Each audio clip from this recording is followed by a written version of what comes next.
Hello everyone, welcome to Genic education. तो last class में हम डिस्कस कर रहे थे डियर टाइप्स ऑफ टेप्स के बारे में। आपने पढ़ लिया था टाइप्स ऑफ टेप्स क्या है, टाइप्स ऑफ चेन्स क्या है, ये सभी चीजों पर हमने डिस्कशन किया था। और आज मैं आपको एक्सप्लेन करने जा रहा हूं कि testing and adjustment of chain आप कैसे करेंगे और उसके लिए टॉलरेंस लिमिट क्या होनी चाहिए चेन के लिए। बिकॉज कोई भी इंस्ट्रूमेंट जब हम यूज करते हैं तो उसका टेस्टिंग और एडजस्टमेंट बहुत नेसेसरी होता है, सर्वेइंग में बहुत इसेंशियल होता है। बिकॉज शुरू में ही हमें ये चेक करना होता है कि जो हमारा इंस्ट्रूमेंट है, जिस पर्पज के लिए हम सर्वेइंग करने जा रहे हैं उस इंस्ट्रूमेंट से, क्या वो डिफेक्टिव तो नहीं है, क्या उसमें कोई फॉल्ट तो नहीं है जिससे हमारा वर्क, हमारा पर्पज अफेक्टेड होगा, प्रभावित होगा। तो इन सभी चीजों के लिए बहुत प्रॉपर मैनर में testing and adjustment of chain बहुत जरूरी है डियर। वो चीजें हम करेंगे, वो चीजें हम डिस्कस करेंगे। लेकिन उन सभी चीजों को स्टार्ट करने से पहले वेलकम टू जेनिक, आप सभी का वेलकम है जेनिक में।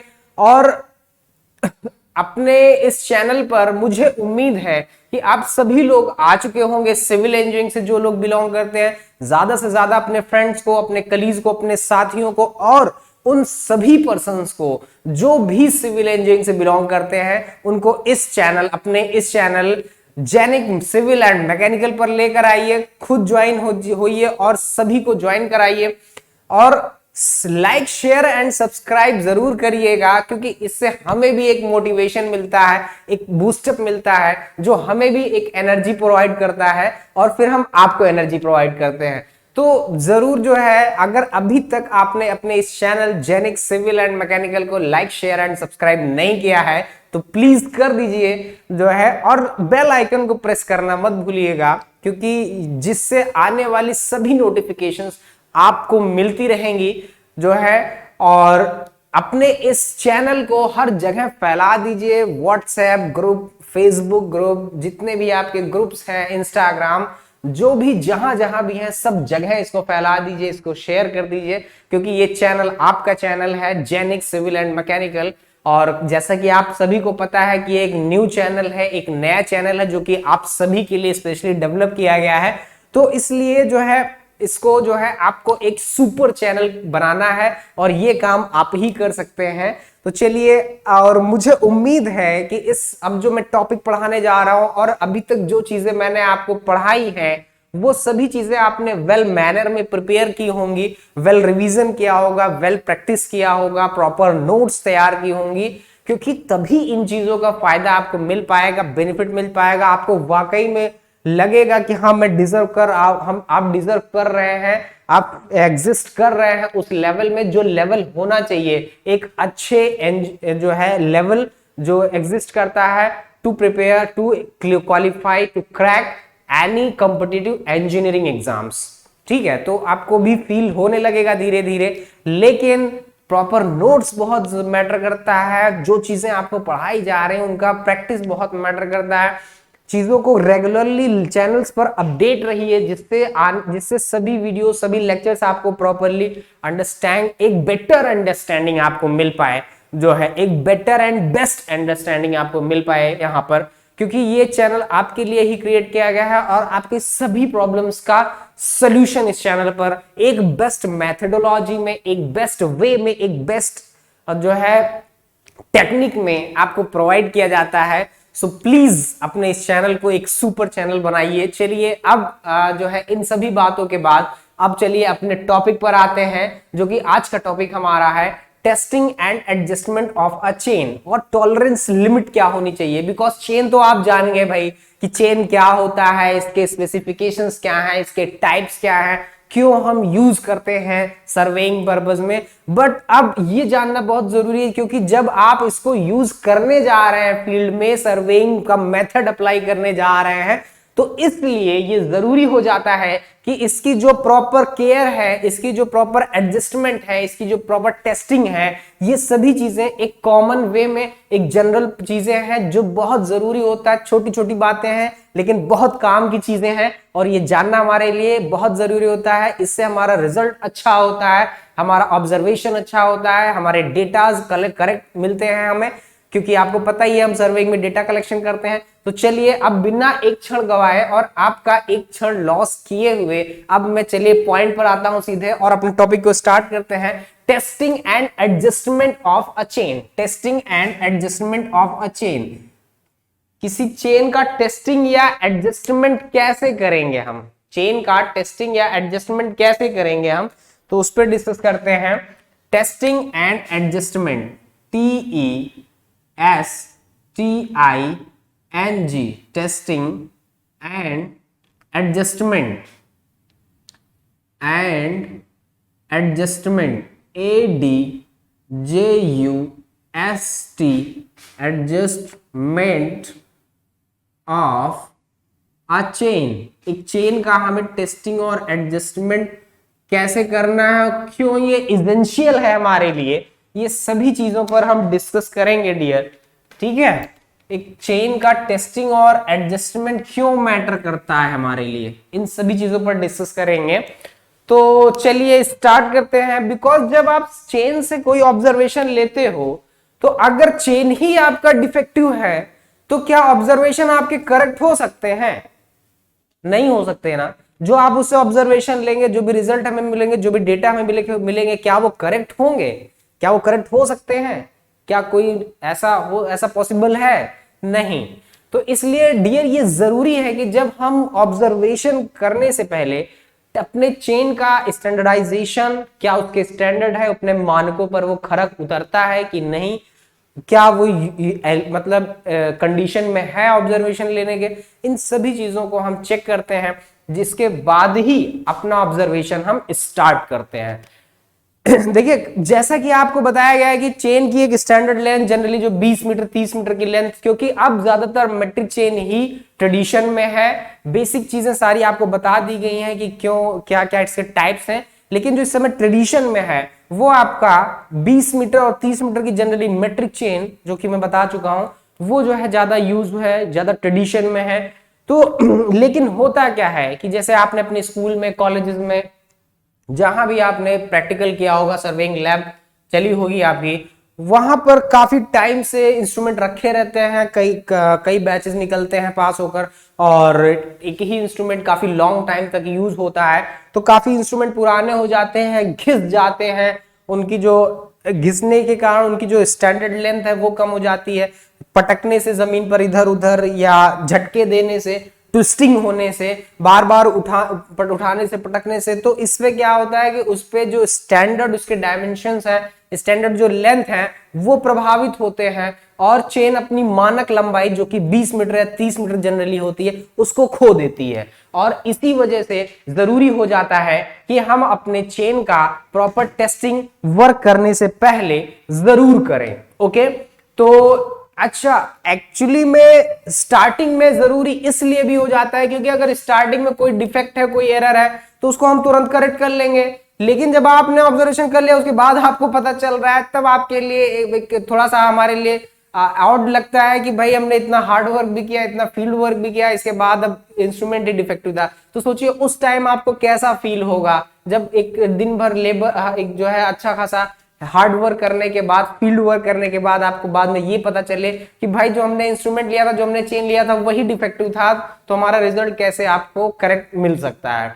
तो इसलिए ये जरूरी हो जाता है कि स्टार्टिंग में ही हम अपने चेन का टेस्टिंग और एडजस्टमेंट कर ले डियर।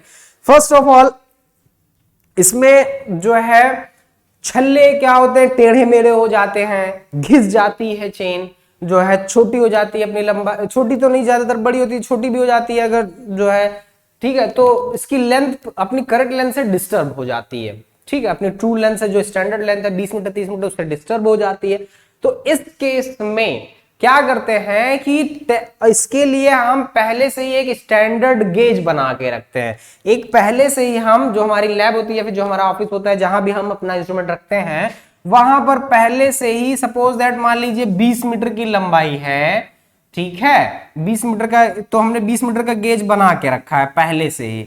20 मीटर का कोई एक स्लैब ढाल लिया है अपने, उसमें जो है ये मान लेते हैं स्लैब हमने ढाल लिया है, और सेंटर टू सेंटर लेंथ इसकी जो है 20 मीटर है या 30 मीटर, जो भी आपको नीड है उसके अकॉर्डिंग हम पहले से ही ढाल लेते हैं। एक स्टैंडर्ड लेंथ की चेन पर्टिकुलर टेस्टिंग के लिए ही रिजर्व रखा जाता है, उसी से लेकर मानक लंबाई नाप लेते हैं। अदर्स जो चेन होती है जिनसे ऑब्जर्वेशन लेने जा रहे हैं हम, उसी से मैच करा लेते हैं। टैली कर भाई इसके साथ में पहला लेके नापते हैं कि इसके बराबर है कि नहीं। अगर बराबर हो जाता है तब वो करेक्ट है, फिर हम उसे आगे प्रोसीड कर लेते हैं। लेकिन अगर नहीं है तो अब हमें उसमें एडजस्टमेंट करने पड़ते हैं। ओके, इसके बाद और एक ऑप्शन है, अगर आपको फील्ड, अगर आपके पास नहीं है कोई ऐसा ऑप्शन, तो फील्ड में भी आप टेप या फीते जो भी स्टैंडर्ड लेंथ के 20 मीटर 30 मीटर जो भी आपकी नीड है, आपकी रिक्वायरमेंट है, उसके अकॉर्डिंग हम वहां पर इसका टेस्टिंग कर लेते। 2 जगह पर स्टेशन पैक लगाकर उसके डिस्टेंस मेजर करके सेंटर टू सेंटर या out to out, in to in, जो भी आपको सुटेबल लगे वो उसके बीच में हम उसको मेजर कर लेते हैं। हमेशा सर्वेइंग स्टार्ट करने से पहले और सर्वेइंग एंड करने के बाद एडजस्टमेंट, टेस्टिंग, ये सारी चीजें प्रॉपर वे में देख लेना बहुत जरूरी होता है। जैसे कि आप अपनी बाइक से कहीं जा रहे हैं सुबह सुबह या जा रहे हैं, तो जरूरी होता है कि अपने चेक कर ले हमारी बाइक में, हमारी व्हीकल में ऑयल है, पेट्रोल है या नहीं। ऐसा तो नहीं कि आधी राह में जाते वक्त खत्म हो जाए। तो ये बेसिक एक इसेंशियल ये सब सारी हैबिट्स हैं। इसके लिए हम सभी को हैबिचुअल होना पड़ेगा जो है, जिससे हम जो भी छोटी छोटी चीजें हैं लेकिन बहुत काम की चीजें हैं और इनसे एरर्स होने के चांसेस बहुत कम हो जाते हैं, बहुत मिनिमम हो जाते हैं। तो इसलिए ये सब चीजें नेसेसरी हो जाती हैं। अच्छा चलिए भाई, टेस्टिंग कर लिया आपने, अब करेक्ट आ रहा है, वो स्टैंडर्ड लेंथ में लेंथ आ रही है, तब तो ठीक है। अब चलिए अब आप वर्क अपना स्टार्ट करिए, ऑब्जर्वेशन स्टार्ट करिए। लेकिन मान लीजिए इन केस अगर जो है वो लेंथ में स्टैंडर्ड लेंथ से टैली नहीं कर रहा है, मैच नहीं कर रहा है, तो इसका मतलब वो इंस्ट्रूमेंट ही हमारा डिफेक्ट। तो या तो अगर आपके पास ऑप्शन है तो इंस्ट्रूमेंट आप चेंज कर लीजिए, चेन आप रिप्लेस कर लीजिए, दूसरी ले लीजिए। अगर ऑप्शन नहीं है तो उसके जो रिंग्स हैं, जो छल्ले होते हैं, जैसा कि मैंने बताया था, एक सर्कुलर रिंग, दो ओवल शेप के रिंग जोड़ करके एक कड़ी से दूसरी कड़ी को मतलब जुड़ती चली जाती हैं, ठीक है। तो उन छल्लों को ठोक पीट कर एडजस्ट करके टेढ़ा मेढ़ा सीधा करके जो भी हमारे पास ऑप्शन है उससे जो है हम उसको स्टैंडर्ड लेंथ में ले। अगर अपनी मानक लंबाई से बढ़ जाती है चेन तो हम क्या करते हैं, एक छल्ला निकाल लेंगे। लेकिन इतना भी मत निकालिएगा कि छोटी हो जाए, इतना ही हमें निकालना जितने में वो स्टैंडर्ड लेंथ अपनी गेन कर ले। ओके, तो ये ऑप्शन है। इन केस मान लीजिए अगर होता क्या है कि बार बार पटकने से, इधर उधर मिट्टी मतलब पत्थर में पटक जो है ठोकर खाने से, इम्पैक्ट से बहुत सारे जो फील्ड में हमारे साथ जो है कॉजेज होते हैं वहां पर चेन के साथ, तो उस सब वजह से जो है ये अपनी स्टैंडर्ड लेंथ खो सकती है। कोई प्रॉब्लम की बात नहीं है। अगर चेन अपनी स्टैंडर्ड लेंथ से छोटी हो जाती है तब भी आपके लिए प्रॉब्लम है, हमारे लिए भी प्रॉब्लम है, हम सबके लिए भी प्रॉब्लम है। तो उसके लिए क्या करेंगे कि छल्ले जो होते हैं उसको ठोक कर और लंबा कर लेते हैं, जो है फ्लैट जो रहते हैं, चपटे जो रहते हैं और चपटा कर लेते हैं, तो उसकी लेंथ बढ़ जाती है। गोल छल्ले को ठोक कर जो है चपटा कर लीजिए, फ्लैट कर लीजिए, ओवल शेप में कर लीजिए तो और लेंथ उसकी बढ़ जाएगी, या अलग से एक आध दो रिंग ऐड कर लीजिए। तो ये सारे ऑप्शंस हैं हमारे पास जो है, इनसे जो है हम क्या कर सकते हैं, इनसे हम बहुत आसानी से जो है टेस्टिंग एडजस्टमेंट कर सकते हैं। अब जब आप इंश्योर हो जाते हैं कि भाई अब हमारे जो चेन जो है वो करेक्ट लेंथ में है, ओके, तब जो है आप ऑब्जर्वेशन आगे स्टार्ट कर दीजिए, कोई दिक्कत नहीं है। ठीक है, आई थिंक क्लियर होगा, समझ में आ गया। अगर मेरी सभी बातें जो मैंने आपको अभी एक्सप्लेन की वो सभी बातें अगर आपको क्लियर हो रही है डियर, तो प्लीज कमेंट बॉक्स में कमेंट करके जरूर बताइए, बिकॉज आपके कमेंट का यहाँ पर बहुत बेसब्री से इंतजार हो रहा है। So please mention in the comment box. चलिए आगे बढ़ते हैं और स्टार्ट करते हैं। अगर टॉलरेंस लिमिट की बात करें, छूट, हर चीज की एक छूट होती है ना, जैसे आप शॉप पे जाते हो 50% डिस्काउंट मॉल्स में जो है शॉपिंग करने, इतना % डिस्काउंट, ये डिस्काउंट, वो डिस्काउंट, तो उसी तरह से इसमें भी टॉलरेंस छूट होती है कि कितनी लेंथ इंक्रीज या डिक्रीज हो सकती है उसके चेन अपनी स्टैंडर्ड लेंथ से, कि वो परमिशबल होगी, अलाउबल होगी, अनुमन्य होगी। लेकिन अगर उससे ज्यादा एरर है, उससे ज्यादा इसकी लेंथ अपनी उससे ज्यादा ये क्रॉस कर रही है लिमिट जो है अपनी स्टैंडर्ड लेंथ को पार करते हुए, तो या उसे कम ज्यादा होते हुए, तब उस केस में वो डिवाइस हमारी एक्सेप्टेबल नहीं होगी जब तक कि उस डिवाइस का एडजस्टमेंट हम ना कर ले। ओके, आई थिंक क्लियर होगा। तो चलिए, मैं क्या बता रहा था आपको, टॉलरेंस बता रहा था। तो चलिए टॉलरेंस पे आ जाते हैं। अब ये टेस्टिंग एंड एडजस्टमेंट तो आपका कंप्लीट हो गया। सेकेंड अब आते हैं टॉलरेंस पर। क्या हम बात करने जा रहे हैं? Tolerance, TOWLERENCE।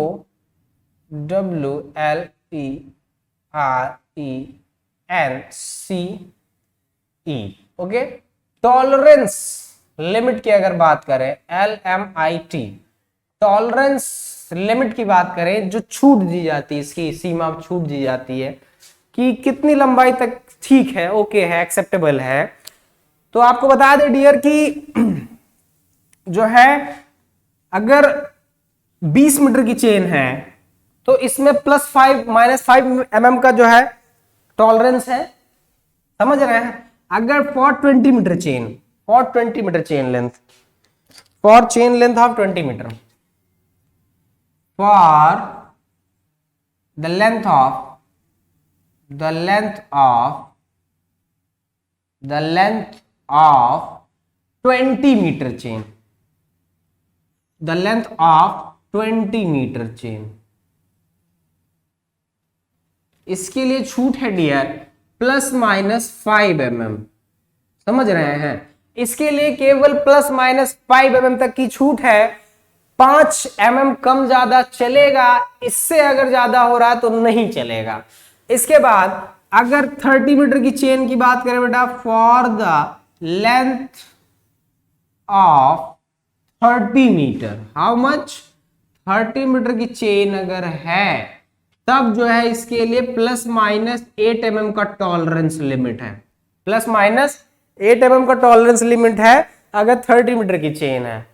और हर मीटर लंबाई में केवल ±2 mm का टॉलरेंस है। ऐसा नहीं कि बल्क में पूरी लंबाई में इतना है, हर मीटर लंबाई में भी 2 mm से ज्यादा का फर्क नहीं होना चाहिए। अगर इससे ज्यादा हो रहा है तो वर्क एक्सेप्टेबल नहीं होगा, जाओ ले जाओ अब फिर से दूसरा चेन एक्सेप्ट जो है, ठीक है, वो एक्सेप्टेबल नहीं होगा जब तक उसका एडजस्टमेंट ना हो, till the adjustment of the chain.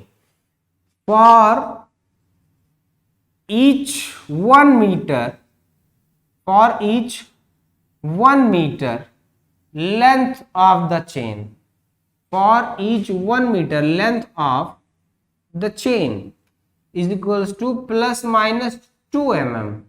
बेटा चेन की हर 1 मीटर लंबाई में 2 mm से ज्यादा का अंतर नहीं होना चाहिए। अगर 2 mm से ज्यादा का अंतर होता है तो ये भी एक्सेप्टेबल नहीं होगा, ठीक है।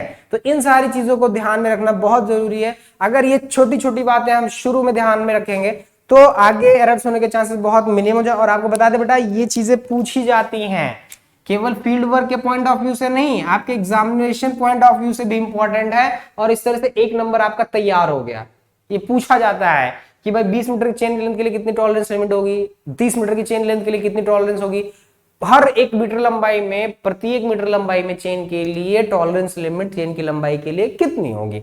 तो ये सभी चीजें यहां पर आपको मेंशन है, क्लियर है आई थिंक। और अगर मेरी बातें आपको क्लियर हो रही हैं तो वही बात जो मैं आपसे कहता हूं, please comment in the comment box. Okay, tolerance limit clear है आपका। चेन की एडजस्टमेंट क्यों करना जरूरी है, टेस्टिंग कैसे करना है, एडजस्टमेंट कैसे करना, ये सारी चीजें आपको क्लियर हो गई बेटा। अब चलिए अब आगे बढ़ते हैं स्टेप बाय स्टेप। और अब हम बात करने वाले हैं कि जो है और डिवाइसेस, जो अदर डिवाइसेस हैं जैसे कि ranging rod, arrows, marking pin, इन सभी चीजों पर अब हम डिस्कस करेंगे। अभी आने वाले और इंस्ट्रूमेंट भी तो बाकी हैं, उन पे भी तो डिस्कशन करना है। तो चलिए अब स्टार्ट करते हैं जो है नेक्स्ट आपका एरोज और मार्किंग पिन। क्या स्टार्ट करते हैं?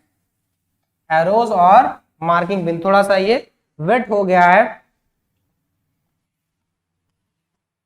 इसको जो है मैं ड्राई कर लेता हूं।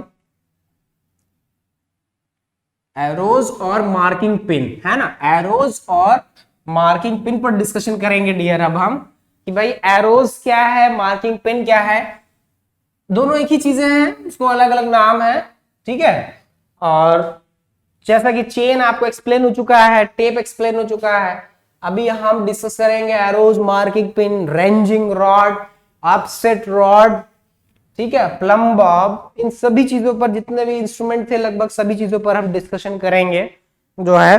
तो अब चलिए आगे बढ़ते हैं, दैट इज एरोज और मार्किंग पिन। एरोज और मार्किंग पिन, MARKING, एरोज और marking pin. Okay dear, arrows और मार्किंग पिन के केस में देखिए जो है इंडियन स्टैंडर्ड 1842, ओह सॉरी, इसको मैं थोड़ा सा ड्राई कर देता हूं।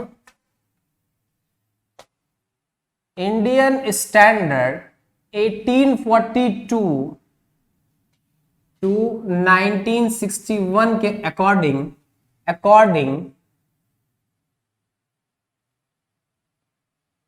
To IS Indian standard 1842 to 1961 के अकॉर्डिंग 1842 1961 के अनुसार जो है एरोज और मार्किंग पिन, पहली बात तो ये जानना जरूरी है बेटा कि एरोज और मार्किंग पिन है क्या इसका पर्पस है सर्वेइंग में। एक्चुअली में जब आप चेन एक्सपेंड करते हो तो उन पॉइंट को निर्धारित करना पड़ता है कि इसका एक एंड हैंडल का कहां है, दूसरा लेंथ पॉइंट कहां है, तो वहां पर हम एरोज लगाते हैं।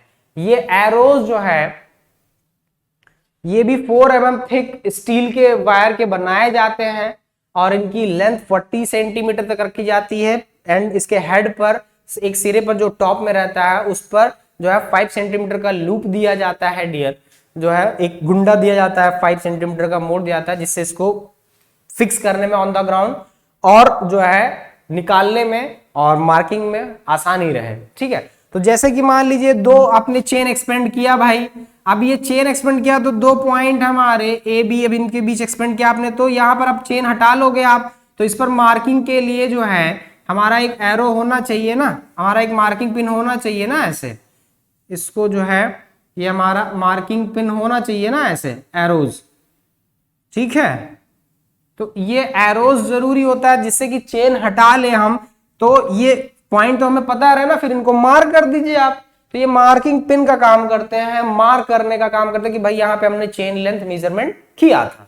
ओके, तो ये एक्चुअली में जो है अकॉर्डिंग टू इंडियन स्टैंडर्ड 1842 1961 के अनुसार जो है के अकॉर्डिंग जो है ये 4 mm thick, how much, 4 mm thick mild steel, 4 mm thick mild steel, STEEL, mild steel wire के बनाए जाते हैं कि तार के बनाए जाते हैं ये।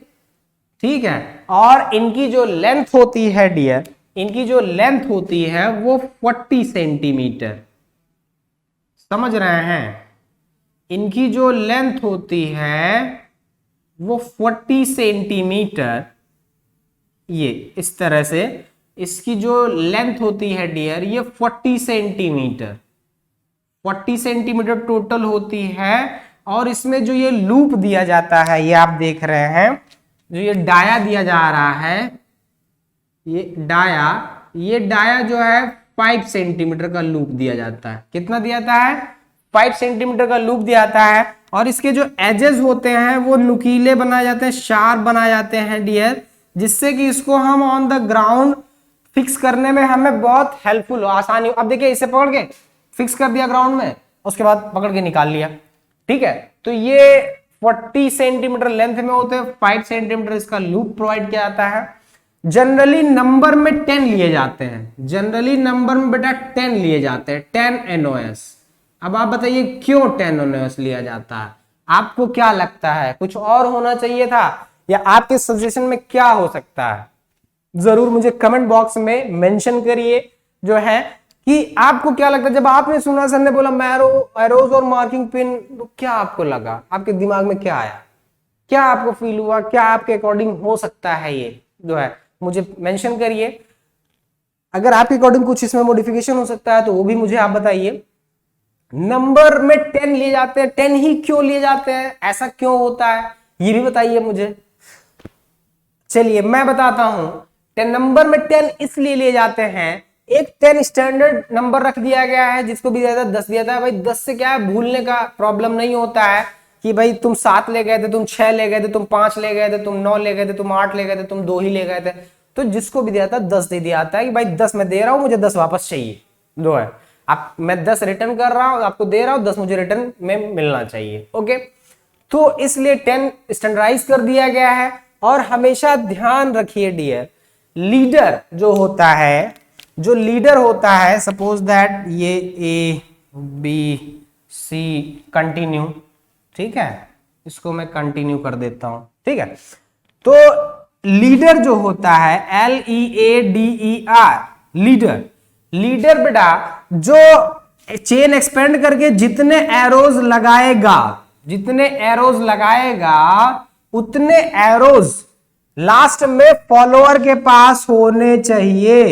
ये बात ध्यान रखिएगा, जितने एरोज लीडर चेन फैलाकर एंड करके लगाता चला जाएगा, लास्ट में उतने ही एरोज फॉलोअर के पास होने चाहिए, ठीक है। अब आप ध्यान से देखिए, यहां पर अगर यहां से यहां तक एक बार इसने एक्सपेंड किया चेन, तो ये पहला एरो लगाएगा यहां पर, ठीक है, एक यहां पर लगा सकता है, फिर यहां पे लगा के फिर ये उठा लेगा इसको, फिर यहां पे आएगा, यहां पे लगाएगा, फिर ये भी उठा लेगा इसको, ठीक है, फिर आगे आगे उठाता चला जाएगा। तो इस पर कंसेप्चुअल बेस्ड क्वेश्चन भी आपसे पूछा जाता है, क्वेरी पूछा जाता है कि लीडर के पास इतना था, लास्ट में फॉलोअर के पास कितना बचा होगा। तो जितना इनिशियल में था लीडर के पास, उतना लास्ट में फॉलोअर के पास होना चाहिए सर्वेक्षण कार्य के अंत में, ठीक है। इस पे कंसेप्चुअल बेस्ड क्वेश्चन बनाए जाते हैं और आपसे पुटअप किया जाता है, आपसे पूछा जाता है। आपके SSC एग्जाम में आए थे हैं, तो ये भी एक नंबर आपका तैयार हो गया है, ये भी एक नंबर आपका जो है तैयार हो गया है। इसकी इंक थोड़ी सी डाउन हो गई है, ठीक है, ये भी एक नंबर आपका जो है यहां पर प्रिपेयर हो गया है। ओके, तो ये था आपका एरोज और मार्किंग पिन IS 1842-1961 के अकॉर्डिंग जो है 4 mm thick mild steel wire का ये बनाया जाता है। लेंथ जनरली 40 सेंटीमीटर, लूप जो दिया था 5 सेंटीमीटर का उसमें इंक्लूड होता है, ठीक है, अवेलेबल बनाया जाता है। ये मार्किंग के लिए, निशानदेही के लिए, जो भी हम स्टेशन पॉइंट लेते हैं, जहां जहां पर भी हम जो है चेन एक्सपेंड करते हैं, डिस्टेंस मेजर करते हैं, तो जिन जिन पॉइंट्स पे हम चेन का हैंडल रखते जाते हैं, वहां वहां पर लगाते जाते हैं इसको। और फॉलोअर लीडर के हम तो भाई लगाते चले जा रहे हैं, फॉलोअर क्या कर रहा है, उसको निकालता चला जा रहा है। भैया हम एक तरफ मेहनत करते जा रहे हैं, वो एक तरफ जो है निकालता चला है, कोई दिक्कत नहीं है, ये जो है जरूरी है, बिकॉज लास्ट में इससे होता क्या है, खोदने का डर नहीं रहता है एरोज वगैरह, लास्ट में हमें सबमिट भी करना रहता है, ठीक है। तो ठीक है, इस तरह से आपने देखा एरोज और मार्किंग पिन। अगर सारी चीजें जो मैं आप तक पहुंचाना चाह रहा हूं वो आप तक अगर पहुंच गई हो, तो बेटा प्लीज कमेंट बॉक्स में कमेंट जरूर कर देना, और अपने इस चैनल को शेयर, अपने इस सेशन को शेयर और लाइक जरूर करना भूलना मत, क्योंकि अपने इस चैनल को आपको एक सुपर चैनल बनाना है। ये चैनल स्पेशली आप सभी के लिए डेवलप किया गया है, और हम भी अप्रिशिएट होते हैं जब आप ये एक्टिविटी रिप्रेजेंट करते हैं हमें, लाइक शेयर एंड सब्सक्राइब, तो हम भी जो है अप्रिशिएट होते हैं, हमें भी बढ़ावा मिलता है, ताकि हम नई नई चीजें और जोरदार चीजें, जबरदस्त चीजें आप तक लाते रहें, आप तक पहुंचाते रहें, और आपके SSC, आपके एग्जाम्स क्लियर होते रहें, आपके टारगेट अचीव होते रहें, आप एक अपने लक्ष्य तक, अपनी मंजिल तक पहुंचते रहें। ओके, तो एरोज और मार्किंग पिन आपका आई थिंक मेरे ख्याल से क्लियर हो गया होगा। अगर कोई डाउट हो तो मुझे कमेंट बॉक्स में जरूर कमेंट कर देना। इसके बाद नेक्स्ट जो मैं स्टार्ट करने जा रहा हूं, दैट इज रेंजिंग रॉड। वो क्या है? रेंजिंग रॉड है। क्या है?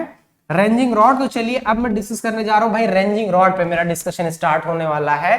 रेंजिंग रॉड पे हम बात करेंगे, ऑफसेट रॉड क्या है, रेंजिंग रॉड क्या है, प्लम बॉब क्या है, इन सब के क्या इसमें यूज है सर्वेइंग में। बिकॉज अब आप क्योंकि सर्वेइंग से परिचित हो चुके हैं, सर्वेइंग से जो है परिचित हो चुके हैं, इसलिए आपको जो है कोई भी मेथड सर्वेइंग के अडॉप्ट करने से पहले उनके जो इंस्ट्रूमेंट यूज होते हैं उनका डिटेल इंफॉर्मेशन, डिटेल उनका वर्किंग फंक्शन जानना बहुत जरूरी होता है। तभी आप उसके किसी मेथड को बेस्ट वे में एक बेटर अंडरस्टैंडिंग आप गेन कर पाएंगे। ओके, तो चलिए स्टार्ट करते हैं। That is ranging rod. That is ranging rod. Ranging rod क्या है, उस पर हमारा डिस्कशन अब स्टार्ट होने वाला है। चलिए स्टार्ट करते हैं। What is ranging rod? Okay, ranging rod, RANGING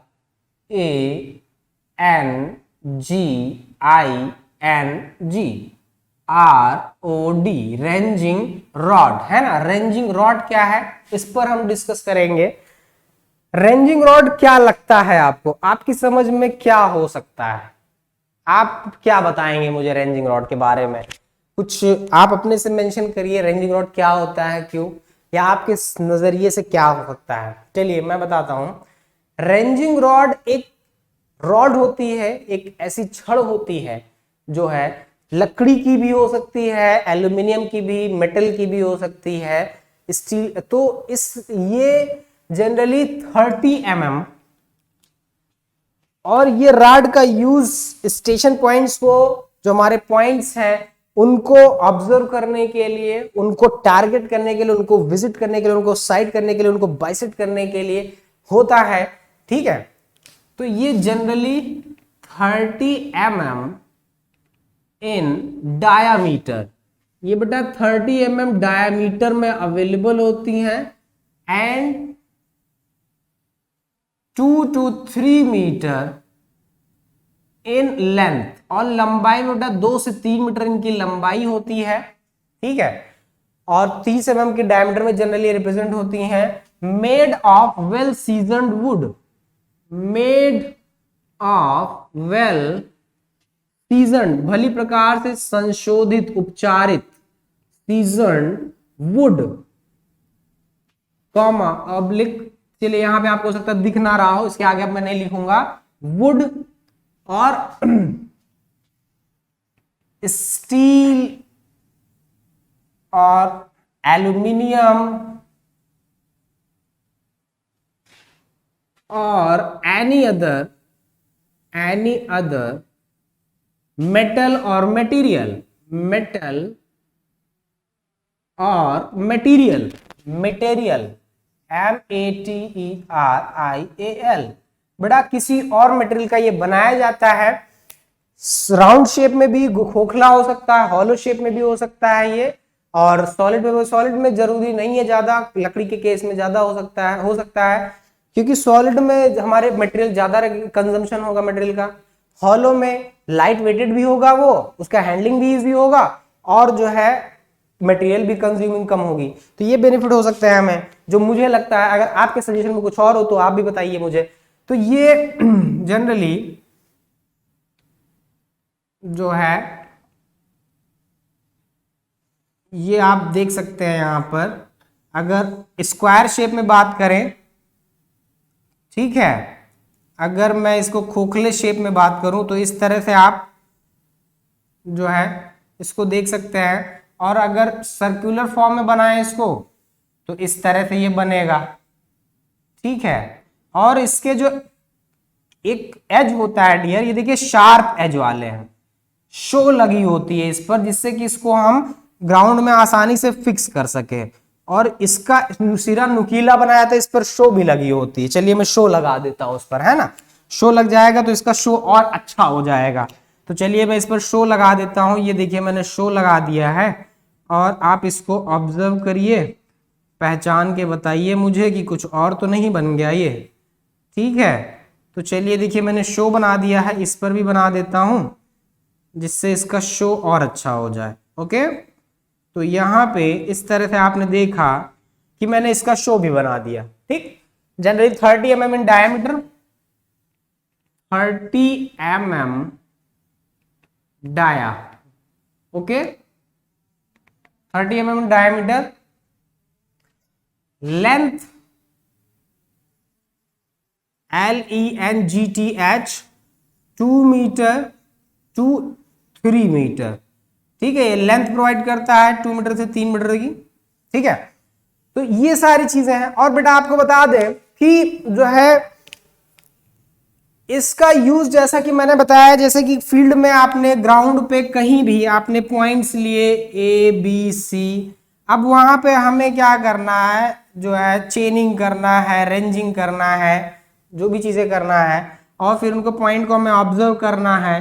तो एक रेंजिंग रॉड से फिक्स होता है ना, बहुत दूर तक जो है एक मान लीजिए कोई जंगल झाड़ी है, बहुत डेंसिटी वाला एरिया है, घनी आबादी वाले क्षेत्र है, वहां पे कोई पॉइंट आपको खो गया, दिख नहीं रहा है, रेंजिंग रॉड से फिक्स हो जाएगा भाई, ये दूर से ही झलक जाएंगे कि हमारे पॉइंट है, ये हमारी डिवाइस है, ऐसा नहीं पड़ोसी लेके या गांव वाले लेके, तो जो है कोई उसको खो भी नहीं पाएगा। तो ये सारे बेनिफिट्स हो जाएंगे आपके लिए।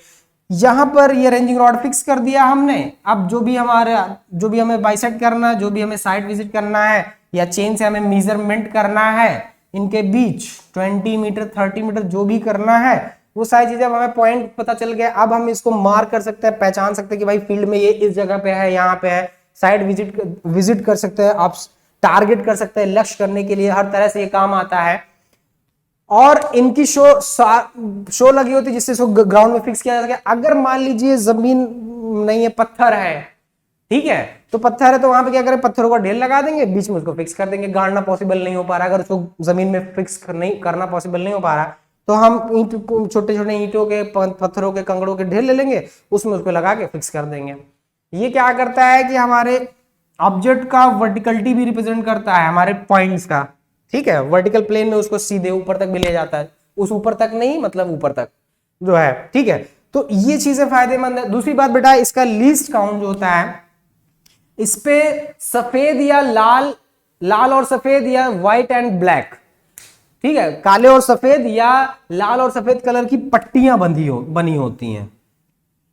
लाल और सफेद कलर की बेटा पट्टियां इस पर बंधी होती हैं। चलिए मैं एक व्हाइट हो गया, एक रेड कर देता हूं, ठीक है, एक व्हाइट हो गया और ये एक रेड कर दे रहा हूं मैं यहां पर, जिससे आपको जो है और बेटर अंडरस्टैंडिंग इसकी मिल सके। ये चलिए मैं इसको कलर कर दे रहा हूं यहां पर इस तरह से, ओके, ये आपका कलर हो गया।